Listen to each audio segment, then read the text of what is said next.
नमस्कार दोस्तों, स्वागत है आपका हिंदू बाबा चैनल पर। आज हमारे साथ हैं स्वयं योगेश्वर, गीता के उपदेशक और समस्त जगत के मार्गदर्शक भगवान श्री कृष्ण। प्रभु, आपका स्वागत है। आज हम आपसे बहुत कुछ सीखेंगे और आपसे प्रेरणा लेने की कोशिश करेंगे। अवश्य, मैं पूरी कोशिश करूंगा कि तुम्हारे मन के सारे भ्रम दूर कर सकूं, क्योंकि जब मन से अज्ञान का अंधेरा मिटता है, तभी जीवन में सच्चे सुख और शांति का प्रकाश फैलता है। प्रभु, सबसे पहला सवाल। आज के समय में लोग बहुत तनाव में जी रहे हैं। हर किसी को लगता है कि उसके पास सब कुछ है, फिर भी मन खाली है। ऐसे में क्या करें? मनुष्य बाहर सुख ढूंढता है, पर असली सुख उसके भीतर है। जब तक मनुष्य अपने स्वरूप को नहीं पहचानता, तब तक वह चाहे कितनी भी सुविधाएं जुटा ले, उसका हृदय अधूरा ही रहेगा।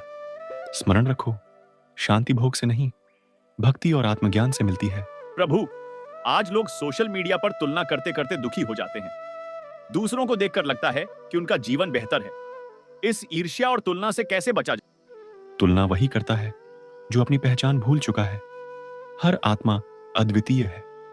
जैसे प्रत्येक पुष्प की अपनी महक होती है, वैसे ही प्रत्येक जीवन का अपना उद्देश्य होता है। दूसरों को देखकर मत भागो, बल्कि अपने कर्मपथ पर डटे रहो। याद रखो, कर्मण्येवाधिकारस्ते मां फलेषु कदाचन। आजकल रिश्तों में विश्वास और धैर्य की कमी है। टूटते रिश्तों से लोग दुखी हैं। आप क्या संदेश देंगे? जहां प्रेम निस्वार्थ है, वहां रिश्ते अमर हैं। आज का प्रेम अपेक्षा पर टिका है। तुम ये करो, तभी मैं खुश रहूंगा। पर असली प्रेम है, मैं तुम्हारे लिए कुछ भी करूंगा। जब प्रेम से स्वार्थ मिट जाता है, तो वही रिश्ता जीवन का आधार बन जाता है। प्रभु, आखिरी सवाल। अगर जीवन में राह ही समझ ना आए तो क्या करें?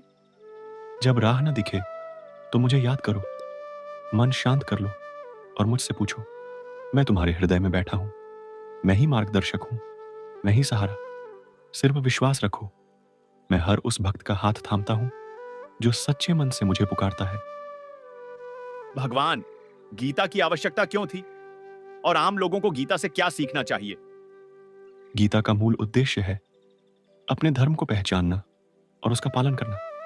जीवन का असली उद्देश्य ढूंढना। महाभारत के युद्ध भूमि में अर्जुन अपने धर्म को भूल गया था। वह मोह और भ्रम में फंसकर अपने कर्तव्य से पीछे हटना चाहता था। तब आवश्यक था कि उसे उसके जीवन का उद्देश्य याद दिलाया जाए। इसलिए मैंने गीता का उपदेश दिया, ताकि उसके संदेह और प्रश्न दूर हों और वह दृढ़ होकर अपने धर्म का पालन कर सके। हर मनुष्य को चाहिए कि वह अपने स्वधर्म यानी अपने कर्तव्यों का पालन पूरे निष्ठा से करे। यही महानता का मार्ग है और इसी से जीवन सार्थक होता है। जैसे सुंदरकांड में जब सीता की खोज हो रही थी, तब जामवंत जी ने हनुमान को उनका उद्देश्य याद दिलाया, और जब हनुमान जी ने अपने धर्म और सामर्थ्य को पहचाना, तो उन्होंने वह कार्य कर दिखाया जो आज तक अजर अमर है। इसीलिए याद रखो, गीता केवल एक ग्रंथ नहीं, बल्कि जीवन का मार्गदर्शन है। हिंदू बाबा यूट्यूब चैनल की ओर से आपका बैकुंठ से स्पेशली आने के लिए हृदय से आभार। हम आशा करते हैं कि आपका आशीर्वाद हम पर और समस्त भक्तों पर इसी तरह बना रहे।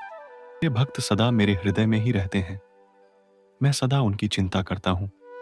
तुम सब पर मेरा आशीर्वाद है। तथास्तु।